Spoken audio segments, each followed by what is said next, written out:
Any way you look, it seems like $1 million is that magic number needed for you to retire comfortably. That's why in today's episode, we're going to talk about why that's not the case. Whether you have less or more, that's not the number you should be paying attention to. So tune in to see exactly what you should be paying attention to. Aaron, I was talking to a neighbor where the headquarters of Root Financial is, and this neighbor was asking some questions about retirement because he found out what I do for a living, and I told him of a podcast that I do. He started listening to the podcast, and he said, this isn't going to probably connect with me or resonate with me. Your most recent episode was, how do you retire with $3 million? And I just don't have $3 million. I think there's a bit of discouragement that, is that really what it takes to actually retire? And when we started talking, and he started to tell me about what he had and what's going on, and before long, it became very clear to me that this individual could retire with far, far less than $3 million. This individual had nowhere close to that. He had saved well, done well, provided for his family, but it became very clear very quickly that this individual did not need that. And in fact, he had about $300,000 in his portfolio, and it was plenty sufficient to do everything he needed and then some, because of the actual cash flow that he was going to have through retirement. And so, Aaron, I think that what would be helpful to go over in today's episode is, how much do you need to have to retire? Do I need that $1 million? Do I need that $5 million? Or is there something else I should be looking at to determine what is the amount needed for me to feel like I'm in a comfortable spot to retire? I feel like every headline we see says you need $1 million. And it tries to put this feeling out there that if you don't have $1 million, get ready for a rice and beans retirement, just because you're not going to be able to make ends meet. And this is just the narrative that gets so pushed. And I feel like it adds to a lot of discouragement, because the vast majority of Americans can look at their account balance at the end of the year and say, I'm nowhere close to that. Yeah. So I'm going to go back to the individual I was talking to. Why did he not need $3 million or even $1 million to retire? And by the way, this isn't Southern California, not a cheap place to live. Yeah. He didn't need that because we started working through his financial plan, and he was going to have a pension. He was his wife was a teacher in a school district, so there was a strong pension coming in. They had a rental property that was generating a few thousand dollars per month. They both had Social Security benefits, and maybe most importantly, they were going to retire debt free. They didn't have an extravagant lifestyle, and they didn't have a tremendous amount of expenses and lifestyle that they had to cover. And so when we work backwards into why was it this individual who had $300,000 in his portfolio and would have a perfectly fine retirement, why could he and his wife do it where some people, well, they very well may need $1 million, $2 million, $3 million. It all depends on a few really important things. And I think those things, the way I think about it, Aaron, is number one, cash flow. So starting with, what are your actual expenses going to be in retirement? Number two, what are your non-portfolio income sources? Things like rent, things like Social Security, things like pension. And then number three, finally, how big of a portfolio do you need once you've determined how much actual income you need from that portfolio to put all these pieces together and maintain your lifestyle? So maybe we could start working through that to help people understand, what is the actual amount that they need? Is it $1 million? Is it more? Is it less? Where do we actually start when determining what that looks like? Absolutely. I'm going to throw in another example here, just from my side of things. So you've got a couple, and they had pensions, they had rental properties, they have Social Security coming in, which takes so much pressure off how much investments they need. That still sounds like a lot of income streams. I want to talk about a gentleman I was speaking with a couple weeks ago. He's a retired veteran. He has a full disability benefit because he served in our U.S. military for 30 years. He has Social Security, and he has a paid off home and a paid off car. His expenses were very, very low. He said he spends about $3,000 a month between his pension and his Social Security benefits. He's still saving every single month. He doesn't have a robust portfolio in the terms that we would think of it comparing to $1 million, but he had somewhere around $250,000, but he's still contributing every single month. He's still saving, even though he's fully retired. And he said, I don't touch my savings. I have 3 sons. I want to leave everything to them. So my pension, my Social Security, it covers more than anything I could imagine. I want to live a modest lifestyle. I don't want to retire. So saying that you need $1 million in a portfolio is so relative to where you live, what kind of lifestyle you want. And like you said, it comes down to cash flow. It comes down to your expenses. And once you can nail down what your expenses are, and once you look at what your income streams are, you may find that you need far less than $1 million. Maybe you don't need anything invested if a pension covers everything and Social Security. Maybe you find that you need more than $1 million because you bought a vacation property and it needs a new roof, or you want to buy a new car every 3 years. It depends so much on those expenses. And I think a lot of the time, oh, go ahead. You framed it well earlier, where it's not about your net worth, it's about your cash flow. Yeah. What's the difference there? When people are saying you need X number of dollars to retire, they're typically talking about a net worth number. How big does your portfolio, how much does your net worth need to be? Hypothetically, you could have a net worth of 0 and have a strong retirement. And I'll give an example. What if you are that person that you're talking about? You have a strong pension. You have a strong Social Security benefit. Maybe you're married and your spouse has a strong Social Security benefit. It's cash flow that you live on in retirement, not net worth. Now, our portfolio can serve both those purposes. It is both net worth and it contributes to our cash flow. But the main thing to look at isn't a number of, do I need my net worth to hit X number of dollars? Do I need it to hit the numbers I see on the headlines? If you need $1 million, you need $5 million. The answer is no. You need enough cash flow to support your lifestyle. And so the biggest key even there, I would say, is what is your lifestyle? Yeah. You just gave an example, Erin, of someone who lived very comfortably on $3,000 per month. There's other people listening that could live very comfortably on $2,000 per month. Some it's going to take $10,000 per month. So it's very dependent, and not everyone's going to have the same exact retirement plan. In fact, nobody will have the same retirement plan, but the foundational piece to it, to understanding, can you do this? Can you retire comfortably? Is defining, what does comfortably mean to you? And I would phrase, taking that net worth statement, I would say, instead of focusing so much on that net worth number, rephrasing it to, like you said, saying, how much cash flow can I generate from this portfolio? And is that enough to cover my needs? That question is far more important than what net worth can I get to? Exactly. And here's where that comes in my mind. Is let's assume I want to retire and I want to spend $6,000 per month. And I'm married, and between my spouse and I, we can generate $4,000 per month in Social Security. And let's also assume that my spouse has $1,000 per month of a pension coming in. Yeah. Just very hypothetical numbers. $6,000 is our desired lifestyle. That's what we need to be comfortable in, to say, not only can we retire, but we can actually do the things that we want to do in retirement. I'm ignoring taxes here just to keep this super simple, but $6,000 is what we want to spend. If you add up our income sources, we have $5,000 per month coming in.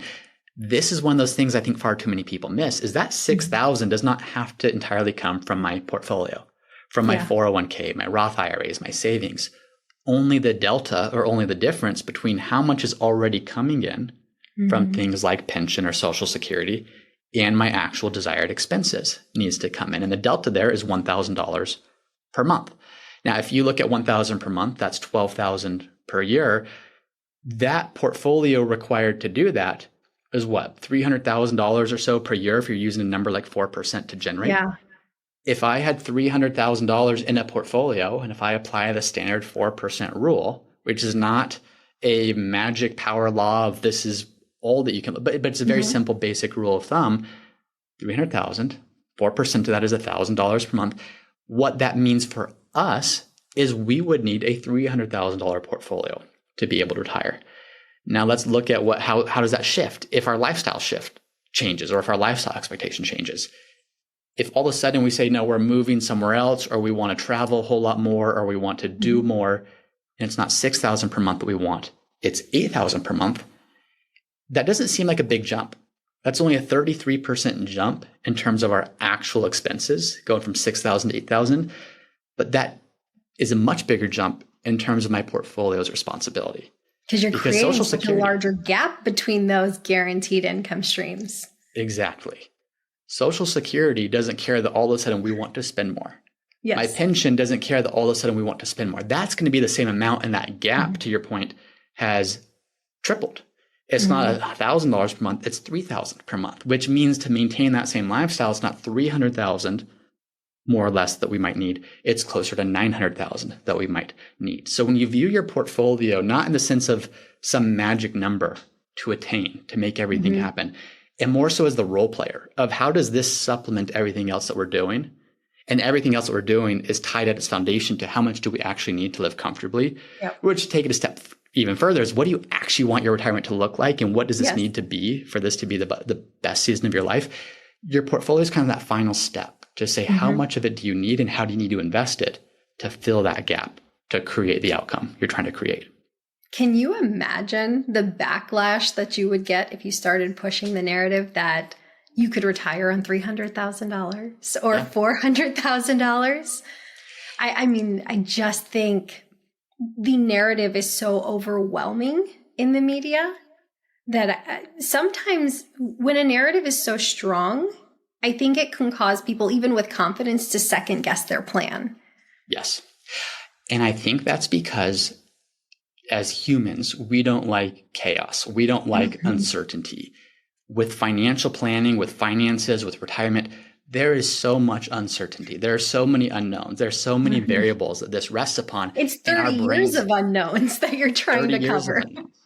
And we don't like that. It's easier to find something that says, okay, I need $1 million. Or okay, I need to work until age 70. Or okay, I need my soul.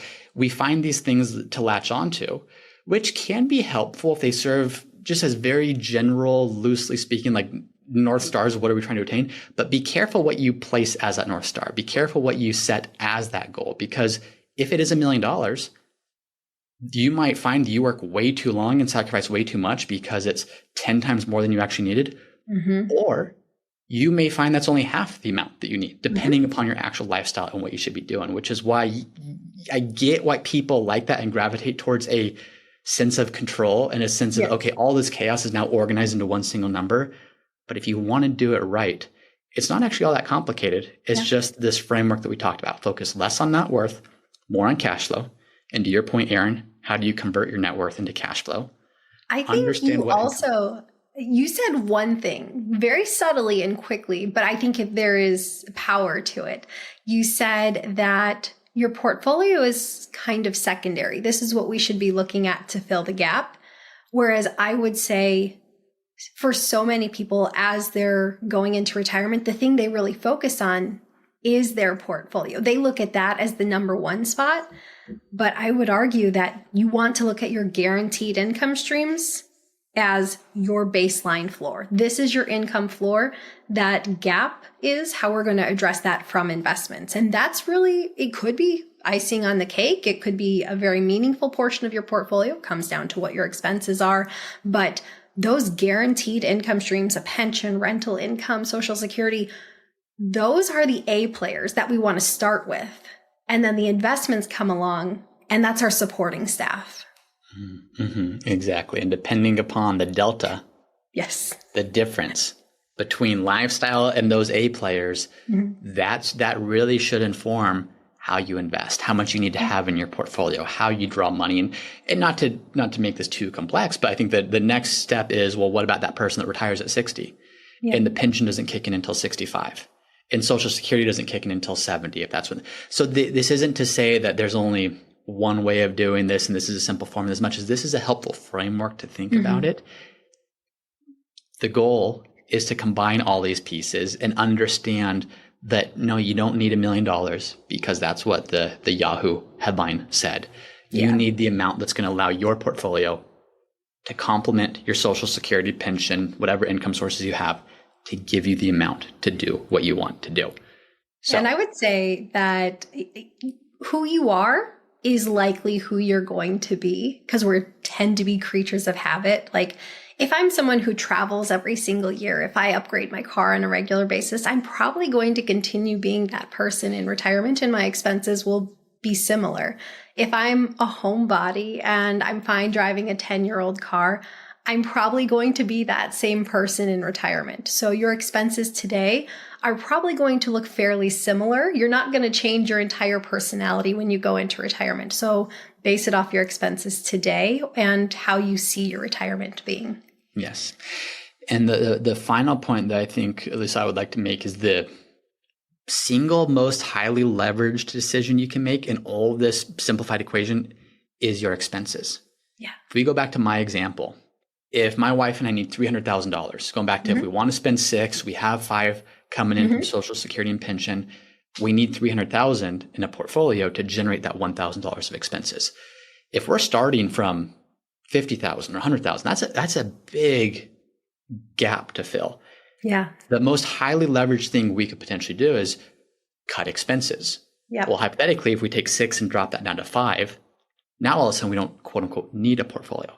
Now I want to be mindful of like you don't want your retirement to be anything less than what you want it to be, but just in terms of the trade-offs here of what's more realistic. Do we want to keep saving and growing, or do we maybe not upgrade the car because we find that's not actually as important to us as is being retired earlier and spending time with family?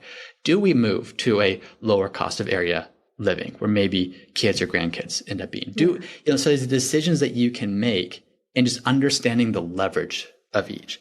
At some point, it's the amount that you save that's going to have the highest leveraged impact on your ultimate retirement. The closer you get to retirement, it's going to be more of your expenses. It's the highest leverage decision you can make to kind of making the numbers work, making the equation work if it's not working the first time around. 100% agree. And cutting expenses is kind of a double-edged sword in a positive way. You bring down your expenses, you bring down how much you need in investments. It helps across all fronts. Yeah. Erin, anything else you want to add before we wrap up today's episode? I'm just going to say, just know you don't need $1 million. Figure out what your number is. There we go. All right, Erin. Well, thank you. And we will see you all next week. Bye.